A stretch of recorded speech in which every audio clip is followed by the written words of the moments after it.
ఈరోజు నేను చేసే వ్రాప్లో చాలా హెల్తీగా ఉంటుంది.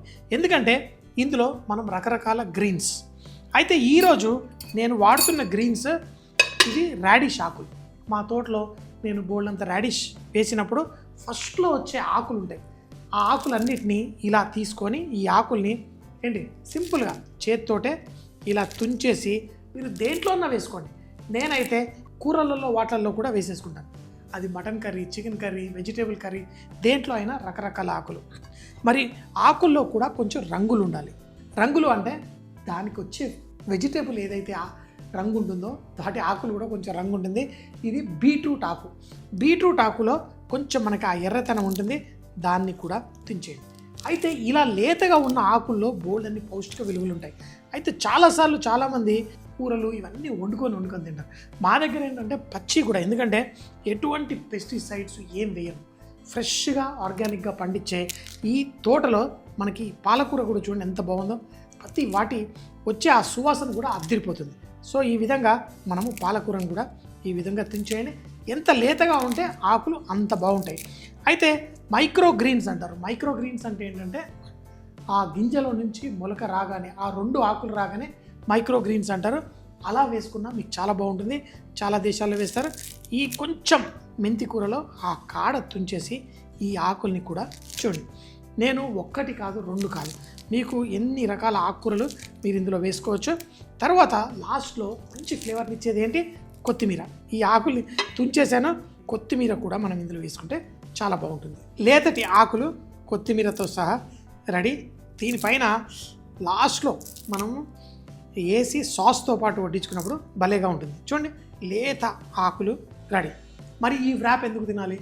ఎప్పుడు మనం అన్నీ కుక్ చేసి కాదు, కొన్ని అన్కుక్డ్ కూడా తినాలి. ఈరోజు ఈ వ్రాప్ మనం చేసుకునే ముందు దీనికి కావాల్సిన సాస్ తయారు చేసుకుందాం.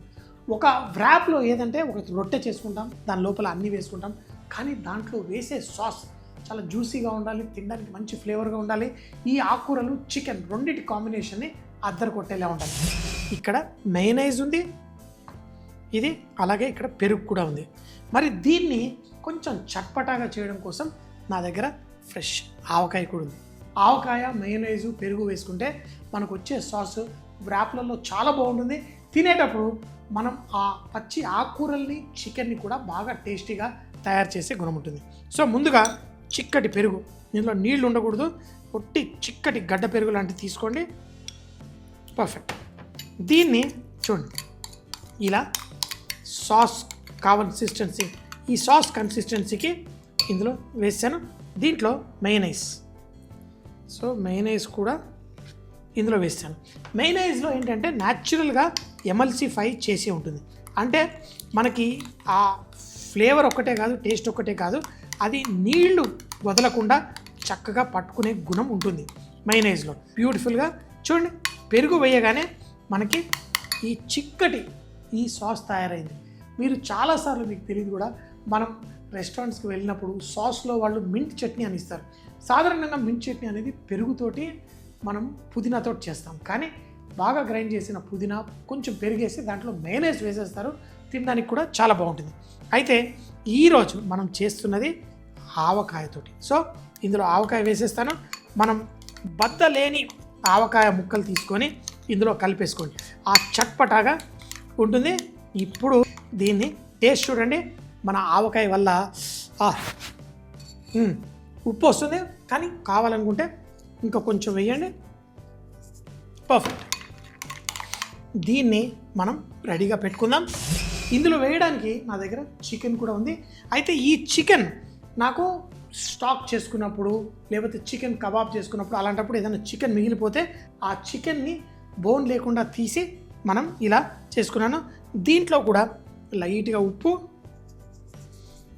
దీంట్లో కొంచెం ఉప్పు వేసుకున్నాను, ఎందుకంటే ఇది స్టాక్లో నుంచి తీసింది, అది కొంచెం మైల్డ్గా ఉప్పు లైట్గా ఉంది, కానీ ఎక్కువ లేదు. Chicken ready. నాకు కరకరలాడుతూ ఉండడం కోసం ఉల్లిపాయలు, క్యారెట్, అలాగే లేత ఆకుకూరలు కూడా రెడీగా ఉన్నాయి. 3 రెడీగా ఉన్నాయి. మరి ఒక రొట్టె చేసి దాన్ని ఇంకా రిచ్గా చేయడం కోసం ఒక గుడ్డుతోటి దానిపైన వేసి తర్వాత వ్రాప్ చేసుకుంటూనే ఉంటుంది, మజా అదిరిపోతుంది. సో మరి నెక్స్ట్ స్టెప్ చేసేద్దాం. దీనికోసం మనం రకరకాల రొట్టెలు చేసుకోవచ్చు.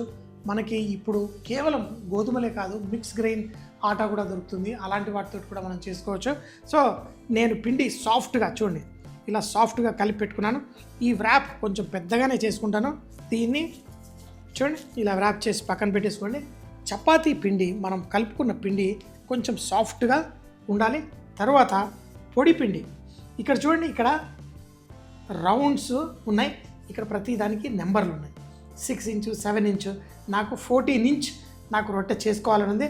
కానీ ఎంత వచ్చినా పర్లేదు, అబౌట్ 12 ఇంచెస్ దాకా వస్తే సూపర్గా ఉంటుంది మన రొట్టె.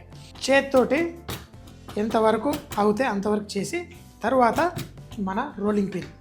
సో తర్వాత మన ఈ చపాతీ కర్ర తీసుకొని దీన్ని ఆ పిండిని వాడుకుంటూ దీనికి కావాల్సిన సైజ్ మనం చేసేసుకుంటాం. చేసే ముందు ఫస్ట్ పెనం చాలా వేడిగా ఉండాలి. ఎందుకంటే పెనం ఎంత వేడిగా ఉంటే మన రొట్టె అంత బాగుంటుంది.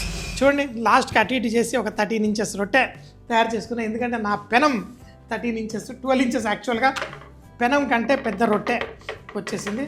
సో దీన్ని 2 పక్కల మనం కొంచెం లైట్గా కలర్ వచ్చేట్టు కాల్చుకుందాం. రొట్టెని ఒక పక్కన కాల్చి తర్వాత మరో పక్కకి తిప్పి కావాలంటే డైరెక్ట్ ఫ్లేమ్ మీద కూడా కుక్ చేసుకోవచ్చు.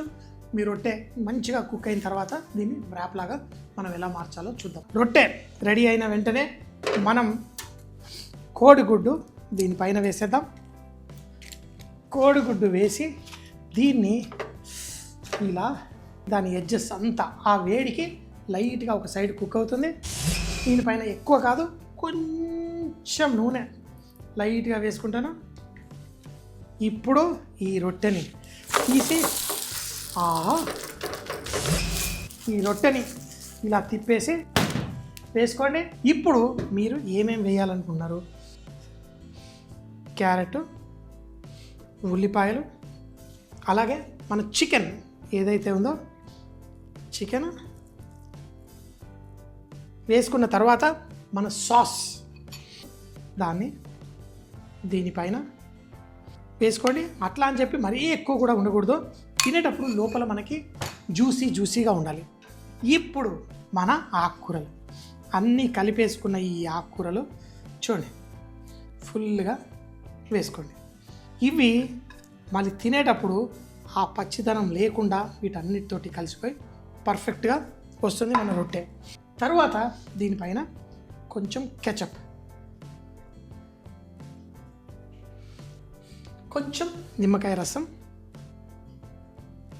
తర్వాత మన ఈ రొట్టెని ఇలా దగ్గరికి చేసి టైట్ చేసుకుంటూ మనం దీన్ని ఈ విధంగా చుట్టేసుకోవాలి. మన ప్లేట్ రెడీ, మన వ్రాప్ కూడా రెడీ. సో ఈ వ్రాప్ మనకి కొంచెం మంచిగా కనబడాలి అంటే దాన్ని చూడండి ఈ విధంగా కట్ చేసుకోవాలి. ఇలా కట్ చేసుకున్నప్పుడు మీకు ఆ లోపల ఉన్న మన చికెన్ ఏంటి అన్నీ పర్ఫెక్ట్గా మనకి టెండర్ ఆకులతోటి మనం చేసుకునే చికెన్ వ్రాప్ అంతా ఇంత కాదు, భలే సూపర్గా టేస్టీగా ఉంటుంది. లేత ఆకుకూరలతో చికెన్ వ్రాప్.